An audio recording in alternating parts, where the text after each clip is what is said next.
And so I saw some of them go back on drugs, wind up homeless, back in prison. Even sadly, some of them lost their lives. And so that's when I started asking, well, what was the difference between me and them? And it was those three things: access to resources, education, so like a mentor, life skills education, and then an opportunity to feel a sense of belonging. And all of that comes from your support system. So we started changing patterns for the purpose of creating a healthy support system, especially for those who don't have one.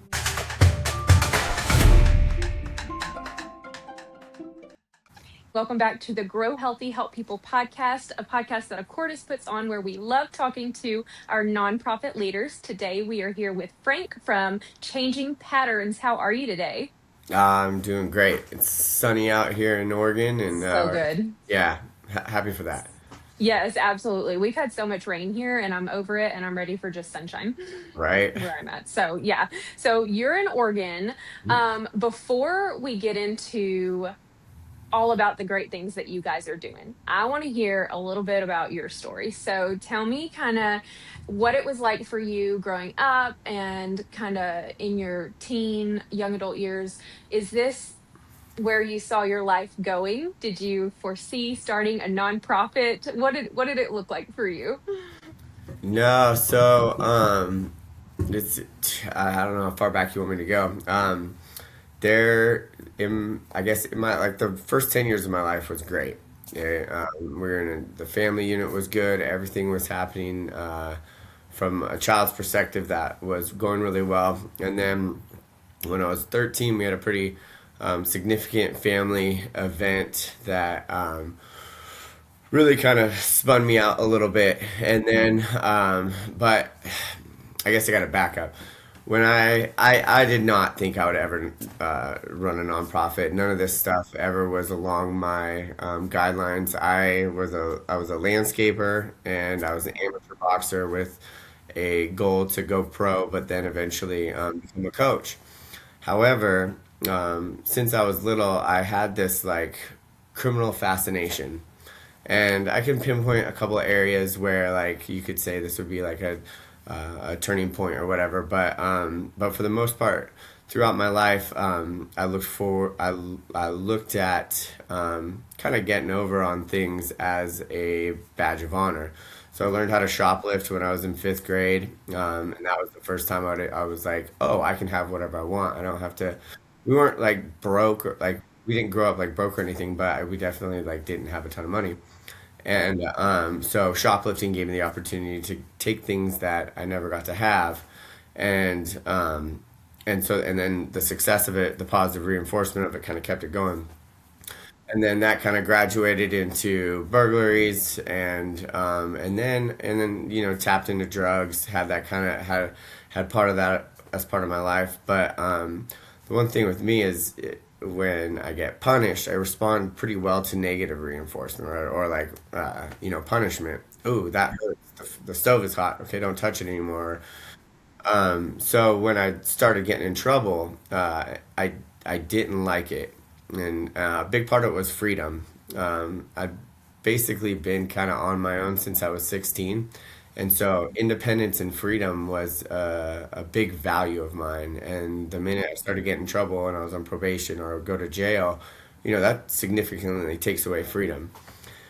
And so my life kind of turned into this like something would happen and I would get punished, and so I kind of settled down for a little while, and then I'd work my way through that, and then I kind of get complacent in behavior, and then some other opportunity would pop up, and I'd take advantage of it until I got in trouble again, and this kind of was the pathway for years. And then honestly, the robbery that put me into prison, which then led subsequently to all this stuff, was um, it was really weird. It was an odd moment in life, and sometimes I think maybe there are greater forces that are pushing us in different directions. I don't know. I'd never like in my history, I didn't have like a history of guns. I didn't have a history of like really like person to person style crimes like that. And but I got asked to back this guy up. We had several houses that we were growing weed, and we had this whole thing, this kind of like little enterprise we were starting to build. And the guy had asked me, well, the guy who was kind of leading the charge asked me to back him up on a collections debt. And so these are people I didn't even know or anything else, and but like I was quick to say yes, which is weird. Just here I've got this landscaping career that I guess job, but I was good at it. I saw an opportunity with it, and then I have this boxing career that had a lot of promising opportunities out of it. And then I got this call, and for whatever reason, that like criminal attraction clicked over, and I just agreed without even question. And which that robbery then led to my 70 months in prison, which then turned into talk about a complete pivot. Yeah, so that was kind of that was how I got into prison, which then led to everything else. Led to everything else. Hmm. So this really stemmed from, I'm guessing, when you get out of prison, you're kind of starting over. It's hard to make that transition. And so how what did that look like for you, and what was that point in your brain where you were like, this is really hard and other people need help doing this? Yeah, so actually it starts while I was in prison. Um, so and some of this stuff is in my TED Talk if you ever want to check it out. There's YouTube, Frank Patka. But there was this moment I'd gone to prison, and I kind of was still participating in some of the antisocial behavior. Wound up going to the hole a few times, and the basically the summer of 2011 I spent in solitary confinement, in and out of the hole. And so when that summer come to a close, I actually ended up getting a new counselor. And something that's rare, at least that was rare at the time in the system, is a counselor who cares. A lot of them were very much just pushing buttons and trying to go through their job. But this guy, he was a little different. One of the things, and his name's Mr. Morrison, one of the things that he uh, offered was more than just this prison culture. He was an entrepreneur, and he was really big into like these self-help books and stuff. And so he asked me, and excuse my language, but he said, "Hey, do you want to keep doing this, or do you want to learn something cool?" And I was like, "I just spent the summer in a bathroom. I'm down to learn whatever." And at the time, I did not feel I had no self-worth. I had gotten a letter from a good friend of mine, Jeremy Cham, who sent me pictures of their Christmas trip down in like the Bahamas or Jamaica or whatever. And this guy, just 2 years before, we were living in the same house together. And so I had this like moment of, wow, we were just 2 years before we were in the same place. And now here he is vacationing in some tropical islands. And I'm sitting here in a dungeon in Pendleton, Oregon. And so that was like something that really shook something loose in me. And I didn't know what I wanted to do, but I definitely knew I was done doing this stuff. This was not working for me. And then, as my counselor says, the teacher appears when the student was ready. And for that little brief moment, I was like, I'm looking for something new. And then Mr. Morrison started sharing with me his experience. And actually, he gave me a book called Think and Grow Rich by Napoleon Hill. Fantastic book, published in 1939. The whole purpose of it was to this young journalist was commissioned by Andrew Carnegie to write a like a success formula for the average American, and touching on it. And he wanted him to interview all his friends, so Henry Ford, Vanderbilt, all these guys, all these millionaires back in the day. And so he comes up with this success formula and these 13 principles. And I read that book cover to cover twice. And the went back and met with Mr. Morrison the next month, and he said, "Okay," and we had like a little talked about the book and stuff. And he said, "Okay, how about this? I'll make a deal with you. If you are willing to do your best, stay out of trouble, and try the programs that I suggest, and read the books that I suggest, and will meet with me once a month, and we'll talk about this stuff. I'm willing to help you down the road when the time is right. And so what happened was over about 18 months, we met once a month, and he would give me books and suggest I go to programs like Toastmasters, which that one paid off quite well. Uh, and then he would just introduce these books to me and talk to me about these books. But then he instilled this like principle in me that has forever stuck with me, and that is teach others to teach others to teach others.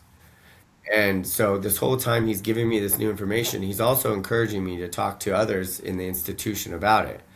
And I know it's really hard to tell someone or teach someone something you're just learning. I mean, like you kind of got this imposter syndrome. You're like, hey, I just learned this stuff. But with his encouragement, I started to do that. And we kind of started a lot of like healthy pro social movement within the institution. And then when I got transferred to minimum custody, I got an opportunity to be part of a grassroots movement there, like a culture changing movement that really focused on pro social communication and pro social behavior amongst the inmates.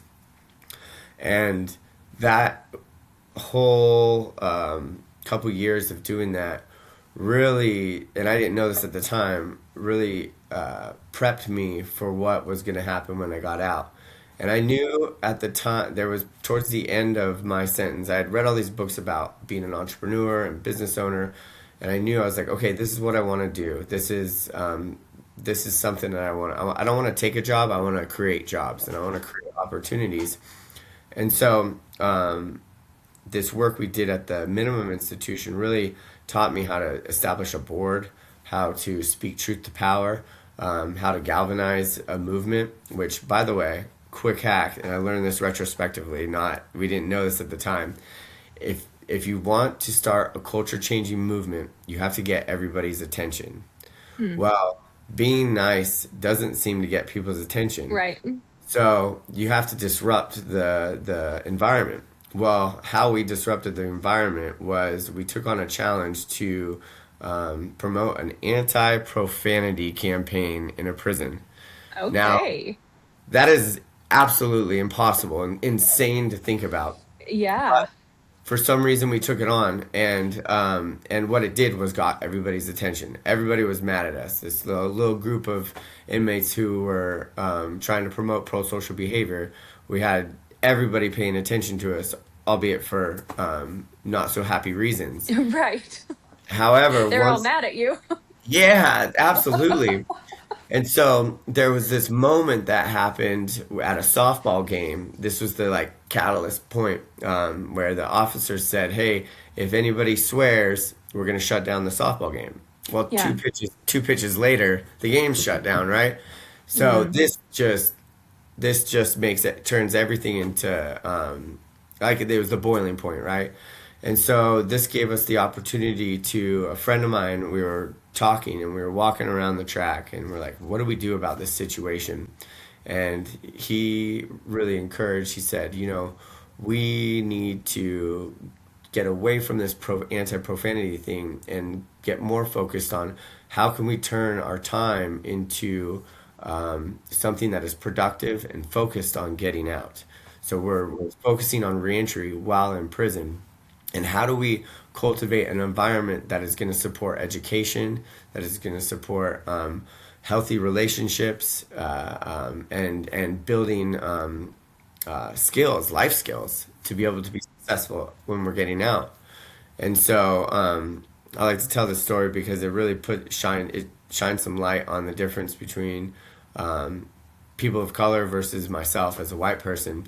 And I'm telling him like, dude, these are great ideas. And he's on the board with me. I'm like, these are great ideas.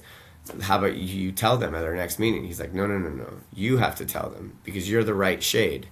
And he was a Mexican gentleman. And that was my really like one of my first realizations of racial disparity and who was able to actually speak truth to power comfortably.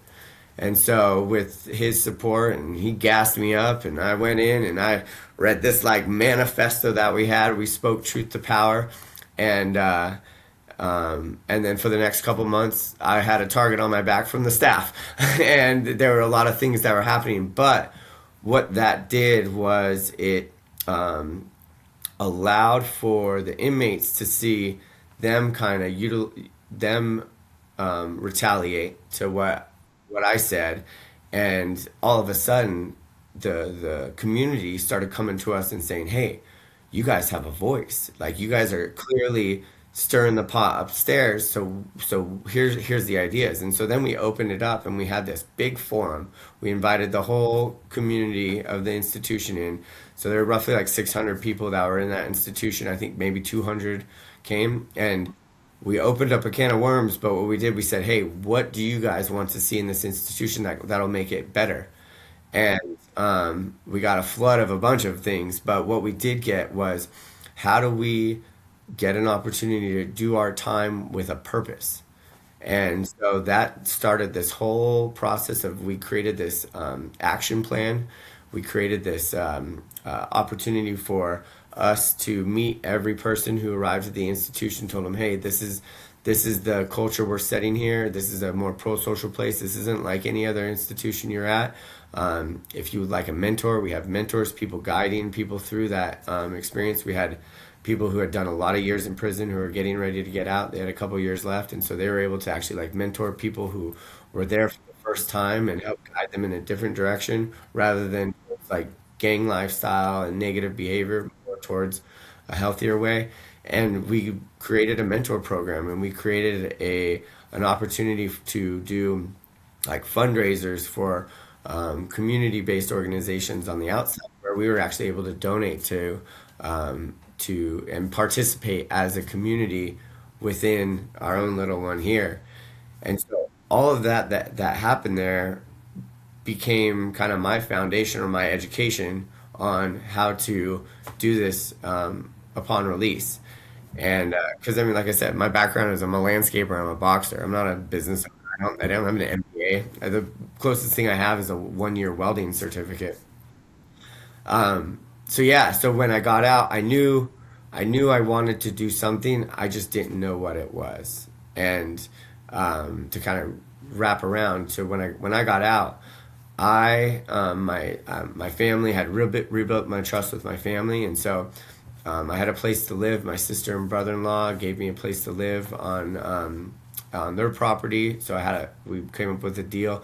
I could live there for a year, and I didn't have to pay rent. What I did is I participated with chores. They had about 7 acres on a little ranch, so we had animals, and there's always things to do there. So I was set up. I got out. I had a place to live. I had access to resources. I had a mentor, so a gentleman named Jerry Scholes, who really mentored me as I came back into the community and wanted to establish who I was. And then I had an opportunity. I had an opportunity to feel a sense of belonging and find purpose. And I was successful in my reentry. What do you know? But then friends of mine who started getting out after me, with me, had worked on changing their lives, their outcomes started to be different. And so I saw some of them go back on drugs, wind up homeless, back in prison. Even sadly, some of them lost their lives. And so that's when I started asking, well, what was the difference between me and them? And it was those three things: access to resources, education, so like a mentor, life skills education, and then an opportunity to feel a sense of belonging.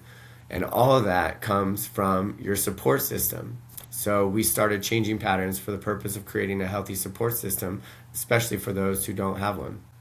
That's awesome. That's incredible. I love that story. It's always so awesome to watch. Like there are a couple different types of organizations you see. You see organizations that were started because someone saw a need, even though not necessarily because they experienced the need. So they just saw it out in the world. But then you have those organizations where someone went through something and they experienced it and they lived it, and it became this huge passion inside of them to like start this thing to help others so that they didn't have to go through what you went through.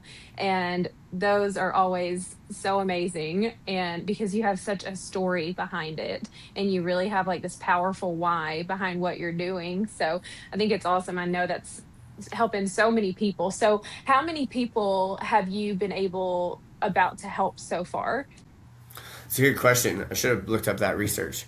So we're a little funky because we started in 2017, end of 2017. I think we got our 501c3 in like February of 18, and then for that first couple years, I laughed because I had this board that believed in me. So it's people who were close to me that believed in me, and for a couple years, they let me think I was running the show, but really they were just keeping me in the in the guidelines. 'Cause here I am, like, oh, I know what we need to do, and we got to do this, and I was coming out with passion and all this education or all this like stuff in my head, but with no experience. And so I had a really gracious and compassionate board that made me think I was running the show, but also really helped guide me and figure out what we were going to do. Because the first thing I wanted to do, like, we're going to provide all the resources for everybody, and we're going to do all this stuff. But what I found out was all these resources exist, they're just not talking to each other. So it's like, well, why don't we be the glue between that? And so we decided, okay, how about this? We're going to start a mentor program. And this is before I understood what peer support was or lived experience. And we're going to start this mentor program and kind of piece it together as we go. And then in February of 2020, we ended up going to doing a tour of this place called Sponsors Inc., which I was telling you about earlier. And kind of took a tour of their mentorship program, which they had been going on for a while and had some major success. And so they were kind enough to just hand us all their material, said, just take this, change the logo, replicate what already works. So February of 2020, we started our official person-to-person mentor program. If you remember, March of 2020, the entire world shut down. Person-to-person mentoring was non-existent. So that was a huge like moment where everything shuts down, but I had all this stuff in my head. And so for the first part of COVID, I ended up just sitting down and typing, and I ended up writing this book right here, The Returning Citizen Survival Guide. Um, and then that sat on the shelf for a year or so while I had to go through my own ups and downs, as we all did through COVID. And then in 2022, a really good friend of mine, who's now our operations director, Ryan McCrum, started working with me. I was landscaping at the time during COVID, and so he started working with me, read my book, saw that there were things that he was doing in his own sobriety and like kind of his own life that was in the book, and so he was really supportive of it. We got an offer from a publisher. He put up the money for the publisher. He thought it was a loan. I like to say I tricked him into becoming my business partner. And then together we ended up writing a workbook based on this book that is now available in like prisons all over the United States on an app called Adovo. And then yeah, and then in 2023 we decided, dude, let's turn on changing patterns again. And so, exactly 3 years after our last in person board meeting, we hosted our first in person one post COVID, February of 2023. And I had three founding board members and a new guy who was interested in supporting us. And we turned changing patterns back on. So then 2023 goes through, and it's all about building capacity and seeing what we're going to do. This is when we learned about what peer support was. And so we started looking into what building a program, a mentor program again. Ryan, who had a anyway, his background is, natural resources. He had tried to get a job in his field, but he got denied the job because he didn't have grant writing experience. So we're like, well, why don't you become a grant writer and learn how to grant write through changing patterns? And so he started that process in 23. In 2024, we actually got our first really big grant in a collaboration with a couple organizations here in Central Oregon. And we had this program, this peer support reentry program that we put together where it was using people with lived experience to guide people through the obstacles and barriers of reentry. And we put a box on it and said, we have this thing, let's do it. And so 2024 was our first year of like experimenting. And I think we worked with a few people, but we're kind of like figuring out how we fit in. And then 2025 was our first year of standard operations, and we ended up working with 57 people at some capacity. And to like compare, there's roughly about 150 people that come to our county from prison every year. So probably like a third of the people that were coming in, we actually were in contact with. We had 18 people who actually went through the peer support reentry program. All the other ones were received either like a ride from prison. We offer a starter pack, which is a backpack, a phone, a hygiene pack, and a set of clothes. Um, and then some other resources like connecting people with bicycles and stuff. But we had 18 people who worked with us pretty closely, going to our weekly support groups, meeting with Ryan and I as we helped navigate him through that process. And we had a 6% recidivism rate in that 1 year period compared to our county, which is about a 22% rate that is reoffends within the first year and is committed with a new crime. And so we realized we did this impact, and we're like, dude, we got it figured out. Yeah, This is what we need to do. And so that's 2025. We are on pace to quadruple this year. I mean, that's it is, amazing. it is insane. It's kind of That's to awesome.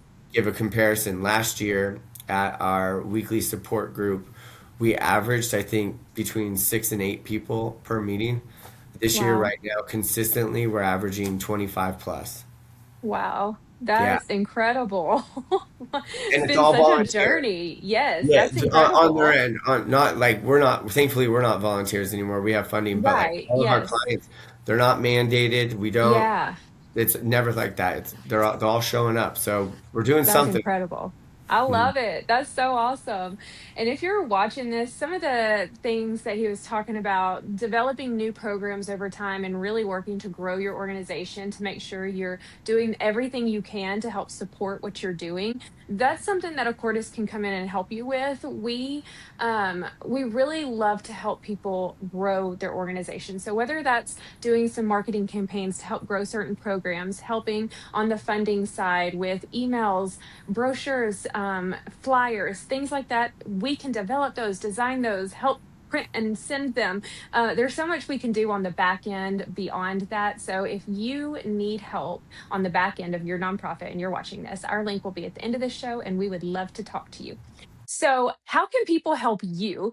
I hear the word volunteer. You obviously, we need money all the time because you're a nonprofit. So, how can people give? How can people help you? What can they do?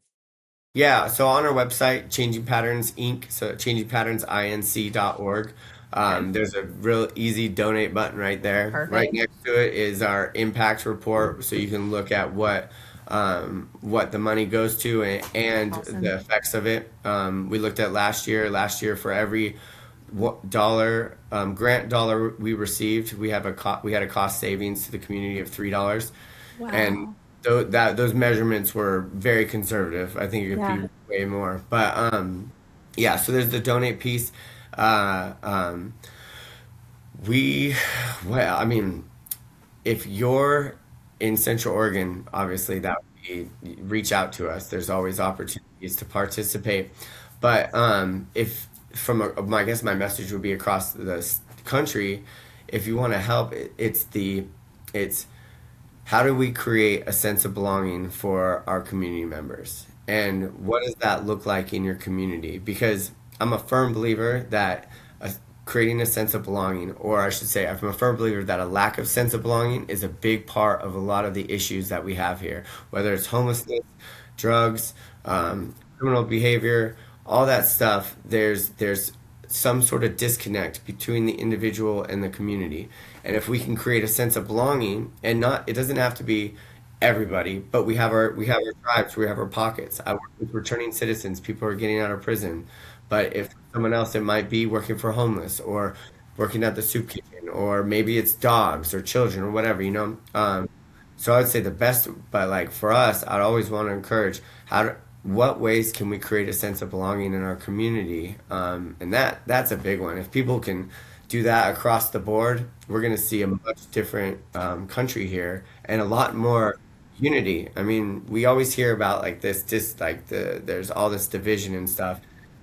I don't know how much division there is from like on a personal level compared to what's on the media, because like I have a lot of community connections here and we do get along. But the more we can create this sense of belonging and understanding with each other, the less all that noise has power over us. Mhm. Yeah, absolutely.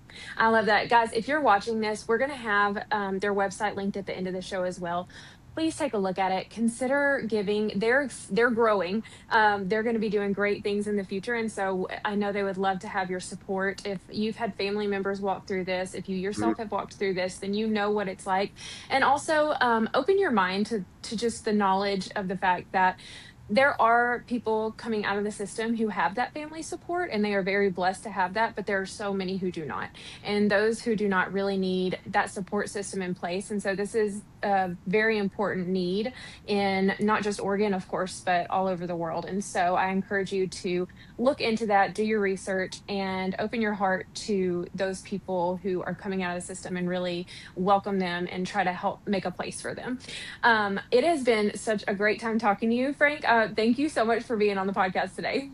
Absolutely. Thank you for having me and Yeah, offering a platform to absolutely. share. Yeah. Good deal. Well, guys, we will see you next time on the Grow Healthy, Help People podcast.